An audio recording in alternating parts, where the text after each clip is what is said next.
नहीं है। आप अपने प्रभु परमात्मा नारायण साकार हरि का स्मरण करते हुए, खेती बाड़ी नौकरी व्यापार करते हुए, परिवार में रहते हुए खुद अपने जीवन को धन्य बना लो, अपने परिवार को धन्य बना लो, और बना सको तो गली मोहल्ले को धन्य बनाओ, और बना सको तो समाज को धन्य बनाओ, और बना सको तो भारत वर्ष को धन्य बनाओ, और बना सको तो विश्व को धन्य बनाओ, और बना सको तो भारतीय जो संस्कृति है मानवता भाईचारे वाली, उसको भी धन्य बनाने की कोशिश करो, तो आपका जीवन कुशल मंगल में होते हुए धन्य हो जाएगा। आपके बेटा बेटी जो नौजवान है, यंग मैन है, युवान है, उनमें भी ये शिक्षा जाएगी, वो भी अपने जीवन को धन्य बना सकते हैं, देवी स्वरूपा बना सकते हैं, देश स्वरूप बना सकते हैं। जाति पाति का रंग भेद परमात्मा के यहाँ न था, न है और न ही होगा।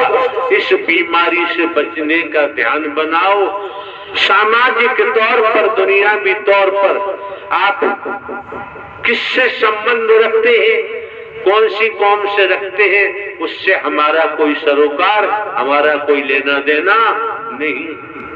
आप समझ सकते हैं, यही आयोजन लगातार 5 माह से हमारी शरीर की मौजूदगी ग्वालियर में है। हर प्रोग्राम ग्वालियर में होता था और ग्वालियर के महापुरुषों ने काफी चेष्टा की, कोशिश की, प्रयास किया, प्रयत्न किया। जब आगरा कई वर्षों से अमृत रस पीने के लिए तड़प रहा था, हर शब्द अमृत रस है। आगरा शहर, आगरा जनपद, नजदीकी जनपद तड़प रहे थे, चीख रहे थे, उनकी आत्मा मायूस हो रही थी। इस कारण जब आगरा के महापुरुष बहुत भागे, टोलियों में भागे, अंततः आपकी आत्मिक पुकार जब सुनी और सुनने के बाद तब ये सत्य का साथ आपको दिया है और जम के अमृत पिलाया जा रहा है, दर्शन हो रहे हैं। और आज भी अगर दर्शन से वंचित रहे, अमृत पीने से वंचित रहे, सेवा से वंचित रहे, तो बाबूजी ऐसे लोगों को दोबारा यहाँ आने की जरूरत नहीं रह जाती है। मौके बार बार नहीं मिलते हैं, समय बार बार प्राप्त नहीं होता है। एक लाइन का एक किस्सा है, आपके बचाव के लिए हम आपके सम्मुख प्रस्तुत कर रहे हैं। एक घास काटने वाला जंगल में गया घास काटने के लिए। गर्मी का मौसम था, मई जून का। घास काटते काटते, आप हैसिया जानते हैं, दराती जानते हैं, वो गर्म हो गई। घर लौट के आता है, वो डॉक्टर के पास पहुंचा, डॉक्टर साहब को बताया कि डॉक्टर साहब हमारी इस हैसियत दराती को बुखार आ गया। अरे लोहे का होता है, साला बुखार क्यों आ जाएगा? कि बुखार आ गया है। डॉक्टर साहब भी समझदार थे, उन्होंने कहा ऐसा करो, इस दराती हैसिया में रस्सी बांधो और रस्सी बांधकर कुआं में पानी में लटका दो। 5 मिनट पानी में लटके रहना, रखना, उसके बाद निकालना, तब छू के देखना। तो उन्होंने वही काम किया, हैसिया लिया, रस्सी में बांधा और कुआं के पानी में डाल दिया। 5 मिनट के बाद निकाला तो हैसियों को स्पर्श किया, वो ठंडा हो गया। कुछ दिन के बाद समझने की बात है, चेतावनी है, बच के रहो बेलाने हुस्न वालों से, बच के रहो आगरा को एक करने वालों। आगरा को एक करने वाला परमात्मा ही कर सकता है, ये शरीरधारी। और आगरा 2 कहाँ था? एक ही तो था, एक ही है। क्यों? उनकी लालसा है, उनका मन नहीं भरा, अभी नोट इकट्ठा करने से। तो ऐसी बातें करते हैं, ऐसे लोग इकट्ठे हो जाते हैं, आप समझ सकते हैं, गुट बनाते हैं, विभाजन करते हैं। सत्य का मार्ग है, यहाँ सियासत नहीं चलती है, यहाँ गुटबंदी नहीं चलती है। अब हुआ ये, तो श्रीमान जी के पिताजी को बुखार आ गया। उन्होंने क्या किया, डॉक्टर के पास जाएंगे, डॉक्टर ने तो हमें बता दिया है। तो श्रीमान जी ने अपने पिताजी को चारपाई में रस्सियों से चारों तरफ से कसा, रस्सियों से चारों। ये सबके भागते हो, क्या सीखा तुमने? जब चारों तरफ से पिताजी को रस्सी में बांधा चारपाई पर, और एक मोटी रस्सी में बांधकर चारपाई, और उन्होंने कुआं में जल में लटका दी। जब जल में लटका दी, 15-20 मिनट के बाद चारपाई निकाली, देखा पिताजी ठंडे हो गए। उसने सोच लिया बुखार उतर गया। अब हिलाजुली हो रही है, बोल नहीं रहे। तब डॉक्टर साहब को कहा कि डॉक्टर साहब वो हैसिया तो ठंडा हो गया, उसको बुखार उतर गया, हमारे पिताजी को बुखार आ गया था, हमने चारपाई में बांधकर कुआं में लटका दिया 20 मिनट के लिए। अब निकाला, बुखार तो उनका उतर गया, लेकिन वो बोल नहीं रहे। तब डॉक्टर साहब ने कहा, देखो वही तुम जानते नहीं हो, हर बीमारी का इलाज अलग अलग होता है, एक होता नहीं है।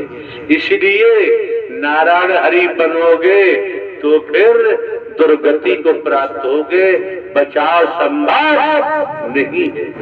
और ये मौका बार बार नहीं मिलता है, समय बार बार प्राप्त नहीं होता है।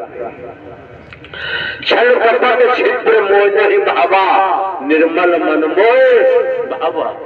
समझो, परखो, आपके परिवार में बेटा बेटी पति पत्नी कोई हो, झूठ बोलते हैं, परिवार के मुखिया से छल कपट करते हैं, आप बर्दाश्त नहीं कर सकते, तो परमात्मा को कोमल निर्मल हृदय चाहिए। छल कपट झूठ चालाकी चतुराई की यहाँ जरूरत, मैं की यहाँ जरूरत नहीं है। जो मैं लेके बैठा है उसकी मैं का तुरंत पता चल जाता है, ज्यादा देर नहीं लगती है। ये जो मौका मिला है, समय मिला है, वक्त मिला है, ये अमोलक समय है, इसे खरीदा नहीं जा सकता। आज ये माह का प्रथम मंगलवार है, वर्ष में कितने मंगलवार आते हैं, लेकिन आज का मंगलवार ये बार बार आने वाला नहीं। मंगल तो आएगा, दूसरे महीने का आएगा, तीसरे महीने का आएगा, चौथे, पांचवें, छठवें, सातवें, आठवें, नौवें, 10वें, 11वें, 12वें महीने का आएगा। लेकिन ये परम सद्गुरु परमात्मा का पावन पवित्र जो महोत्सव हुआ, उसके साथ लगा हुआ ये मंगलवार आने वाला नहीं। धन कमा सकते हैं आप, दौलत कमा सकते हैं, कोठी बंगले बना सकते हैं, कारखाने बना सकते हैं, मील बना सकते हैं, लेकिन इस मंगलवार को लाना दौलत के आधार पे भी किसी के बस की बात नहीं। बड़े सौभाग्यशाली हो, क्यों हमारे द्वारा पूर्व में भी कहा है, आप सतगी सतो प्रधान आत्मा है। जब संपूर्ण निराकार ही सगुण साकार नारायण हरि के रूप में आपके मध्य आपके सम्मुख विराजमान है, इससे बड़ा सौभाग्य क्या हो। जन्म जन्मांतर की थकान उतारना चाहो उतार सकते हो, न उतारो आपकी अपनी मर्जी है। मन में साकार हरि नारायण हरि परमात्मा परम सदगुरु को दाखिल होने दो, जीवन धन्य हो जाएगा, माला माल हो जाओगे, घर परिवार फूलेगा फलेगा। और ईमानदारी निष्ठा को छोड़ दिया तो कोई गारंटी नहीं है। नारायण साकार की संपूर्ण ब्रह्मांड में सदा सदा के लिए जय जयकार हो। जिन लोगों को ज्यादातर यहाँ बैठे हैं बेड पकड़ने की आदत है, बेड नहीं छोड़ते, रातों दिन चिपके रहते हैं, कहीं बेड कहीं भागने जाए। आज भी राजे महाराजे हैं, राजे महाराजों के जमाने की बात है। जो नौकरानी राजमहल में काम करती थी, मुख्य नौकरानी थी, छुट्टी लेकर वो चली गई, उसके जगह दूसरी नौकरानी लगाई। जहां राजा रानी जिस कक्ष में शयन करते थे, आराम करते थे, सफाई झाड़ू पोछा के लिए उस नई नौकरानी को भेजा गया। जब राजा रानी के रूम को, कक्ष को देखा नौकरानी ने, उसका मन विचलित हो गया, मुंह में पानी आ गया कि जिस पलंग पर राजा रानी शयन करते हैं कोई मुझे देख नहीं रहा, मैं बैठ के देख लूं। जैसी नौकरानी के मन ने नहीं माना और बैठी, वैसी रानी साहबा आ गई। उन्होंने चार से जो कुछ था उल्टा सीधा कहा। तुरंत राजा को सूचना दी, राजा आए। राजा ने कहा क्या बात है कि ये नौकरानी नहीं है, वो तो छुट्टी गई है, जिस पलंग पर हम लोग शयन करते हैं उस पर बैठी थी। पूछा राजा ने कि ऐसा किया कि हाँ, तो 20 चाबुक मारने की सजा सुना दी। बड़ा रहस्य। जब सजा सुना दी, अब नौकरानी पर चाबुक पड़ रही है। जो वस्त्र पहने हुए हैं, चाबुकों की चोट से, धमक से वस्त्र भी फट रहे हैं, चमड़ी भी फट रही है, मांस लटक रहा है, लहू खून बह रहा है और नौकरानी हंसती जा रही है, हंसती जा रही है, हंसती जा रही है। ये सीन देखकर राजा बड़ा आश्चर्यचकित हुए कि बड़ी निर्लज्ज है, इसकी हड्डी तक दिखाई दे रही है, मांस लटक रहा है, लहू निकल रहा है और ये हंसती जा रही है। जब 20 चाबुक की मार सजा पूरी हो गई, तब राजा ने कहा तू बड़ी निर्लज्ज है, बता हंस क्यों रही थी? तो कहा कि राजन ये मत पूछो मैं क्यों हंस रही थी। अगर आप ये पूछो तो मैं क्यों हंस रही थी तो आपको हृदय गति बढ़ जाएगी या हार्ट अटैक हो जाएगा। ये बता। और राजा का हुक्म। तो नौकरानी ने कहा मैं तो क्षण मात्र के लिए पलंग पर बैठी, मेरी ये दुर्गति हो रही है। हंस हो रही थी कि राजा रानी तो रोज लेटते हैं, इनकी महादुर्गति होगी, इन्हें कोई बचा नहीं सकता। जब मैं नहीं बच पाई तो ये भी बचने वाले नहीं। आराम का समय नहीं है, कर्म का समय है, काम का समय है। विवाह को सुदृढ़ रखो, मजबूत रखो, स्वच्छ रखो। आपके माननीय सम्माननीय प्रधानमंत्री जी भी स्वच्छता की तरफ इशारा करते हैं। ये जो मौका मिला है, आपको जो वक्त मिला है, समय मिला है, ये निस्वार्थ है, अमूल्य है, इसे खरीदा नहीं जा सकता। समझदार महापुरुष हैं, एक शब्द को ही पकड़ लेते हैं, कर्म में डालते हैं और अपने जीवन को धन्य बना लेते हैं। ये मौके बार बार नहीं मिलते हैं, समय बार बार प्राप्त नहीं होता है।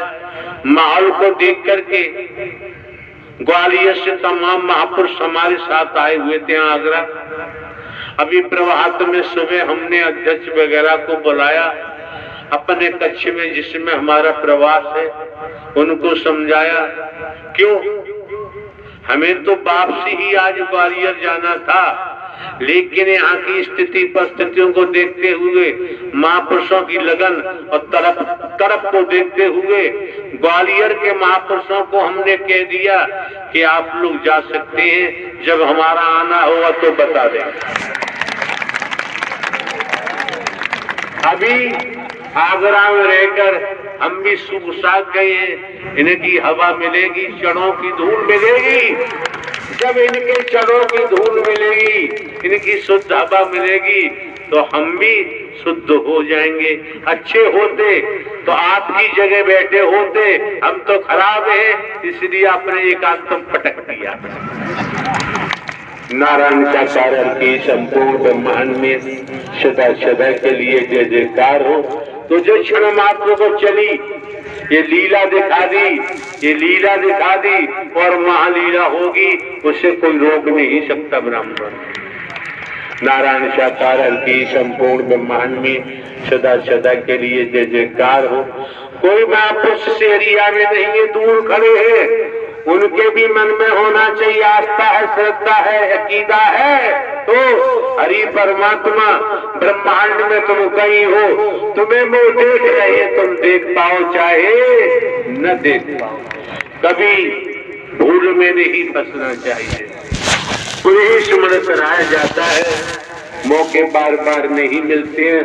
बात हो रही थी संसार की स्थिति है, संसार में जितने डूबेंगे उतने ही पाप कमाएंगे।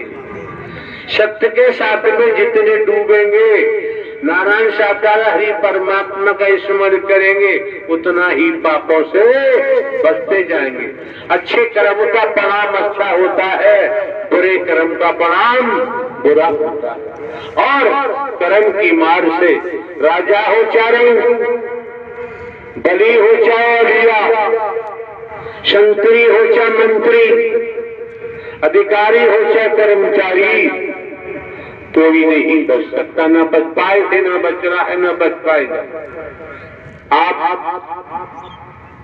को नारायण साकार हरि ने अपने द्वारे बुला लिया है, इससे बड़ा सौभाग्य क्या होता है। अगर मुख्यमंत्री जी किसी को राज्य से बुला रहे तो सौभाग्यशाली है, और नारायण साकार हरि ने आपको अपने द्वारे बुला लिया, आप परम सौभाग्यशाली हैं। इससे बड़ा कोई सौभाग्य नहीं हो सकता। नारायण साकार हरि की संपूर्ण ब्रह्मांड में सदा सदा के लिए जय जयकार हो। नीली शर्ट पहने कोई कुछ कहना चाह रहे थे, छलांगे मार रहे थे, कहाँ ला जल्दी ला। नारायण साकार की संपूर्ण ब्रह्मांड में सदा सदा के लिए कहा था। नारायण साकार की संपूर्ण ब्रह्मांड में सदा सदा के लिए जय जयकार। नारायण साकार की संपूर्ण ब्रह्मांड में सदा सदा के लिए जय जयकार। नारायण साकार हर की संपूर्ण ब्रह्मांड में सदा सदा के लिए जय जयकार। नारायण साकार हर की संपूर्ण ब्रह्मांड में सदा सदा के लिए जय जयकार हो। नारायण साकार हर की संपूर्ण ब्रह्मांड में सदा सदा के लिए जय जयकार हो। नारायण साकार हर की संपूर्ण ब्रह्मांड में सदा सदा के लिए जय जयकार हो, जय जयकार हो, जय जयकार। हाँ भाई, क्या बात है जी? परमात्मा, मेरा नाम चित्त है, लड़के का नाम रंजीत कुमार। आवाज कम करो, आवाज कम करो। जिला कौशाम्बी से आया हूँ परमात्मा, आपको मारने आया था, लेकिन मार नहीं पा रहा। जी परमात्मा, मैं यहाँ आपको मारने के लिए आया था प्रभु, लेकिन कितने सेवादार के खड़े हो जाते, बुद्धि खराब है। जी प्रभु, आप लोग सुन रहे हैं, ये श्रीमान जी खड़े हैं, अपने को जिंद बता रहे हैं। इनका कहना है कि मैं आपको मारने के लिए आया हूँ। हाँ परमात्मा, एक बात बताओ, हमें मारोगे तो तुम बच जाओगे क्या? लेकिन परमात्मा जब तक मेरे पास पावर थी तब तक मेरे पास घमंड भरा हुआ था।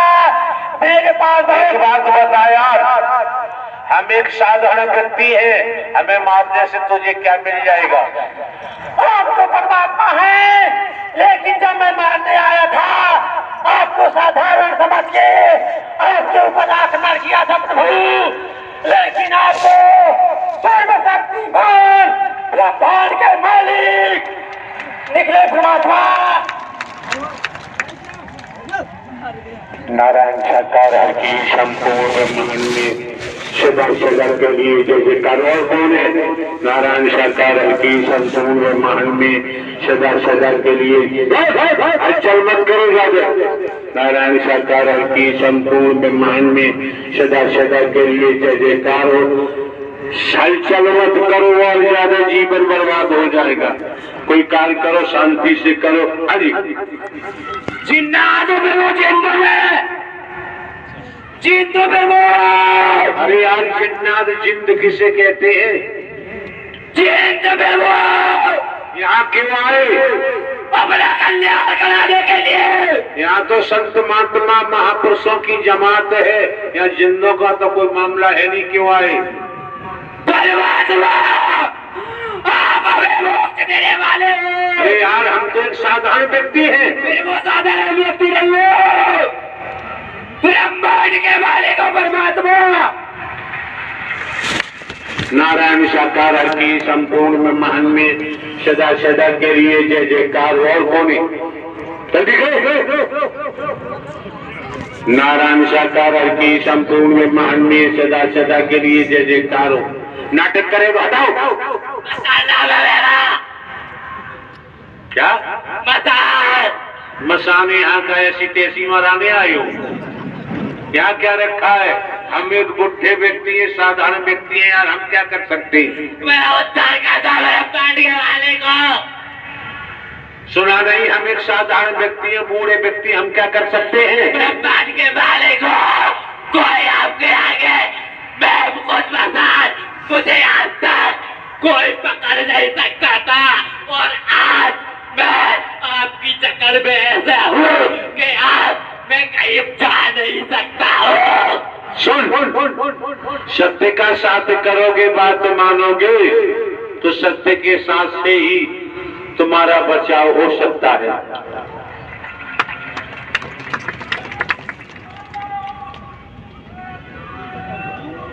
प्रभु जी जिंदा सब जिद्द इकट्ठे हो गए।